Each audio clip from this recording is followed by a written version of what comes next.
Проблемите со кучињата скитници во поедини општини во државата полека но сигурно се претвараат во еден вид бизниси, особено во делот на нападите од незгрижените пријатели на луѓето, каснувањето и обештетувањата по тој основ. Во Скопје како најголем град во државата оваа појава е најчеста и повлекува значајна сума на средства од општинскиот буџет, меѓутоа не заостанува на пример и општина Велес, каде секоја година за плаќање на оштети се исплатуваат помеѓу 2 и 3 милиони денари.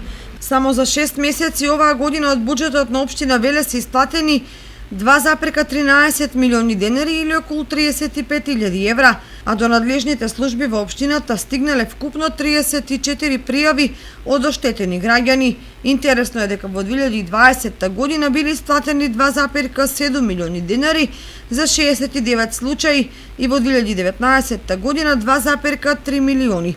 Дека во источниот дел на државата овој бизнис не е развиен, зборуваат податоците од општините, според кој во некој за една година нема ниту една представка по основ на каснување од куќе, а во други на прсти може да се избројат таквите случаи. Например, во општина Виница во последните 4 години е регистрирана само една пријава за каснување и барање одштета. Во Кочани неофицијално имало неколку случаи, меѓутоа оштетената главно била на товар на сопствениците на кукните чувари или миленици. Незначителен е бројот и во помалите општини Зрновци и Чешиново, Облешево. Во секој случај проблемот е загрижувачки во поедини општини, каде се исплатени огромни суми од буџетот по тужби на граѓани, наместо истите да се интервенираат во инфраструктурни проекти.